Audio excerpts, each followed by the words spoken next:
আসসালামু আলাইকুম ওয়া রাহমাতুল্লাহি ওয়া বারাকাতুহু নাহমাদুহু ওয়া নুসাল্লি আলা রাসূলিহিল কারীম আম্মা বা'দ। কওমি মাদ্রাসার মিশকাত জামাতের ফজিলত জামাতের প্রিয় ছাত্র এবং ছাত্রীগণ, আমরা চলে এসেছি আমাদের নিয়মিত দর্স তাফসীরে বাইজাবির দর্সে। আচ্ছা, তাহলে আমরা এখানে আমিন শব্দকে কীভাবে পড়ব, মদের সঙ্গে পড়ব না কসরের সঙ্গে পড়ব, তা আমরা পেয়ে গেলাম এখানে। এরপর আরেকটি বিষয়, আমিন যেটি আছে এই শব্দটি এটি কি কোরআনের আয়াত নাকি আয়াত না, এই ব্যাপারে একটি কথা মুসান্নিফ বলছেন। ওয়ালাইসা মিনাল কোরআন বিফাকান, মুসান্নিফ বলছেন যে সর্বসম্মত সিদ্ধান্ত হলো এই যে আমিন শব্দ কোনো কোরআনের আয়াত নয়। অর্থাৎ আমরা সর্বসম্মত বলে মুসান্নিফ আসলে এদিকে ইঙ্গিত করেছেন মনে হয় যে শুরুতে আমরা বিসমিল্লাহির রহমানির রহিম নিয়ে আমরা কালাম দেখেছি। বিসমিল্লাহ এটা কোরআনের আয়াত কি আয়াত না, কেউ বলেছেন কোরআনে আয়াত, কেউ বলেছেন কোরআনে আয়াত না, সূরা ফাতিহার আয়াত কি আয়াত না, ইত্যাদি বিভিন্ন কথাবার্তা আমরা পিছনে শুনেছি, আলোচনা গেছে। হ্যাঁ, এখন আমিন শব্দটা কি কোরআনে আয়াত কি আয়াত না, এই ব্যাপারে মুসান্নিফ বলে দিচ্ছেন যে লাইসা মিনাল কোরআনি বিফাকান, সর্বসম্মতিক্রমে। অর্থাৎ হানাফি বলি, শাফি বলি, মালিকি বলি, হাম্বলি বলি, কোনো ফকিহ এই কথা বলেন না যে এই আমিন শব্দ কোরআনের আয়াত বা সূরা ফাতিহার অংশ।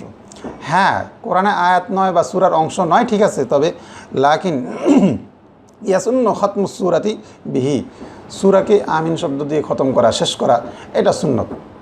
সূরার শেষে সূরা ফাতিহা যখন পড়া হবে তখন সূরা ফাতিহার পরে আমিন বলে শেষ করা, এটা সুন্নত। যে কাউলিহি আলাইহিস সালাম, হাদিসে এসেছে রাসূল করিম সাল্লাল্লাহু আলাইহি সাল্লাম বলেন, রাসূল বলেছেন আল্লামানি জিবরিলু আমিন ইনদা ফারাগি মিন কিরাআতিল ফাতিহাতি, যে সূরা ফাতিহা শেষ করার সময় জিবরাইল আমাকে আমিন বলা শিখিয়েছেন।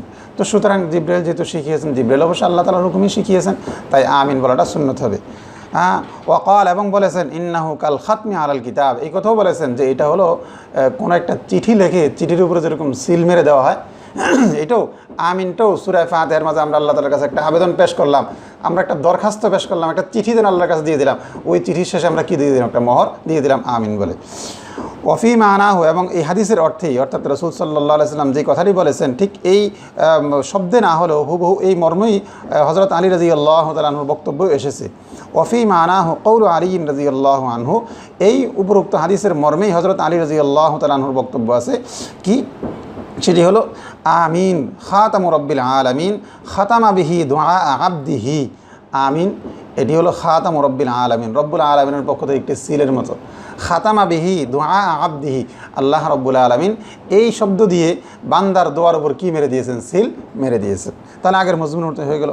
তো আমরা বুঝতে পেলাম যে এই আমিন শব্দটি কোরআনের অংশ নয় বা সূরা ফাতিহার অংশ নয়, কোনো সূরার অংশ নয়, বাকি এ দিয়ে সূরা ফাতিহাকে শেষ করা, খতম করা সুন্নত।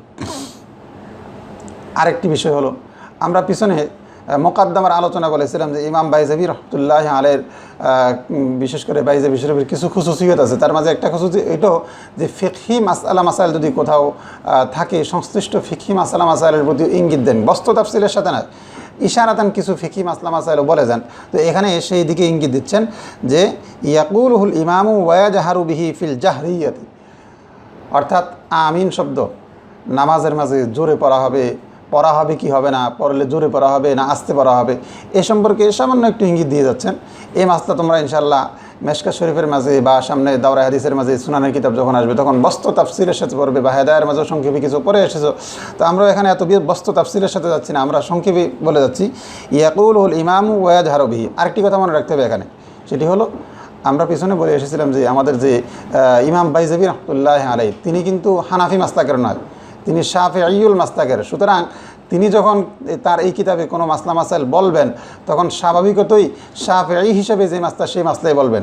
তো এই শাফিঈ হিসেবে এখানে মাসলা বলতেছেন ইয়াকুলুল ইমামু ওয়া ইয়াজহারু বিহি ফিল জাহরিয়াতি, আমিন শব্দ ইমামেও বলবে এবং জাহরি নামাজের মাঝে, অর্থাৎ যেই সব নামাজে কেরাত জোরে পড়া হয়, বিশেষ করে মাগরিবের নামাজ, এশার নামাজ, ফজরের নামাজ, জুমার নামাজ, ঈদাইনের নামাজ, এসব নামাজের মাঝে ইমাম সাহেব আমিন তো বলবেই, পাশাপাশি জোরেও বলবে। ওয়া ইয়াজহারু বিহি ফিল জাহরিয়াতি, দলিল হিসেবে আনছেন লিমা রুবিয়ান ওয়াইল ইবনে হুজরিন, দারাকুতনির মাঝে হাদিসটি আছে, ওয়াইল ইবনে হুজর রাদিয়াল্লাহু তাআলা আনহু থেকে বর্ণিত, আন্নাহু সাল্লাল্লাহু আলাইহি ওয়াসাল্লাম কানা ইযা ক্বারা ওয়ালাদ-দাল্লিন ক্বালা আমিন ওয়া রাফা'a বিহা সাওতাহু।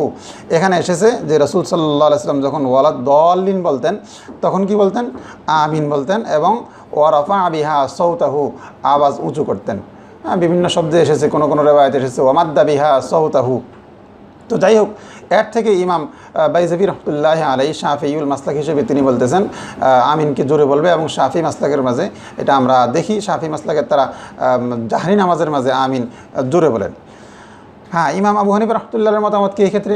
ওয়ান আবি হানিফা রাহিমাহুল্লাহ তাআলা আন্নাহু লা ইয়াকুলুহু।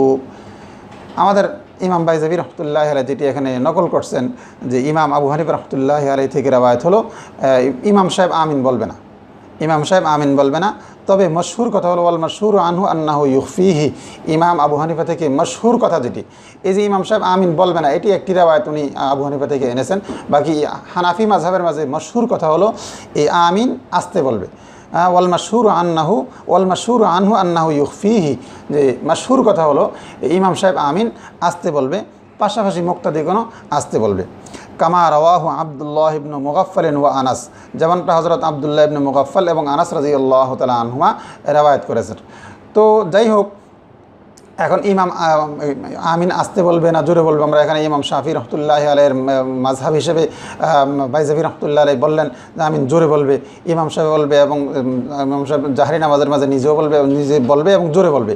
আর হানাফি মাযহাব থেকে আনা হলো যে হানাফি মাযহাবের মশহুর কথা হলো ইমাম সাহেব আসতে বলবে।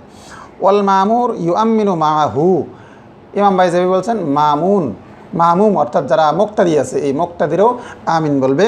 লিকাউলিহি আলাইহিস সালাম, রাসূল করিম সাল্লাল্লাহু আলাইহি সাল্লামের হাদিসের কারণে রাসূল বলেছেন ইযা ক্বালা আল ইমামু ওয়ালাদ-দাল্লিন কুলু আমিন। ইমাম সাহেব যখন ওয়ালাদ-দাল্লিন বলবেন তখন তোমরা কি বলবে? মুক্তাদিদেরকে রাসূল বলেছেন যে তোমরা আমিন বলবে। ফাইনাল মালাইকাতা তাকুলু আমিন, কারণ ফেরেশতাগণ কি বলেন? আমিন বলেন। ফামান ওয়াফাকা তামিনহু তামিরাল মালাইকাতি গুফিরা লাহু মা তাকাদ্দামা মিন যামবি, তার পিছনের যে গুনাহগুলো রয়েছে সেই গুনাহগুলো আল্লাহ রাব্বুল আলামিনের পক্ষ থেকে মাফ করে দেওয়া হবে। তো যাই হোক, এখানে ইমাম সাহেব যেরকম আমিন বলবে মুক্তাদিগণ আমিন বলবে। অবশ্যই এখানে ইমাম বাইজাভি রহমতুল্লাহ আলাইহি তাফসিল করেননি যে মুক্তাদিগণ জোরে বলবেন আসতে বলবে, বিস্তারিত বলেননি। তো এখানে ওই মাযহাব হিসেবে আমরা এই কথা বলতে পারি শাফিঈউল মাসলাকে ইমাম সাহেব যেরকম জোরে বলবে মুক্তাদিগণও জোরে বলবে। আর হানাফি মাযহাবে ইমাম সাহেব যেভাবে আসতে বলেন মুক্তাদিগণও ঠিক এভাবে আসতেই বলবেন। তো যাই হোক, আমাদের এখানে আমিন বলা সংক্রান্ত মাসলার দিকে মুসান্নিফ রহমতুল্লাহ আলাইহি যত সামান্য ইঙ্গিত দিয়েছেন, তার রীতিনীতি অনুযায়ী, তার আদত অনুযায়ী তিনি সামান্য একটি ইঙ্গিত দিয়েছেন, বিস্তারিত আলোচনা করেন না। তা আমরা এখানে এত বিস্তারিত আলোচনা দেখে যাচ্ছি না, বিস্তারিত আলোচনা তোমরা ইনশাআল্লাহ হাদিসের কিতাবে বা ফিকহের কিতাবে বা সুনানের কিতাবে পড়ে নিবি। এ হলো আমাদের আমিন সংক্রান্ত আলোচনা। আচ্ছা, তো সূরা ফাতিহা মোটামুটি আমাদের শেষ হয়ে গেল এবং সূরা ফাতিহার আলহামদুলিল্লাহ থেকে ওয়ালাদ-দাল্লিন পর্যন্ত আলোচনা শেষ হয়ে গেছে এবং ওয়ালাদ-দাল্লিনের পরে আমিন শব্দ সম্পর্কে আমাদের আলোচনা হয়ে গেল। আসসালামু আলাইকুম ওয়া রাহমাতুল্লাহি ওয়া বারাকাতুহু।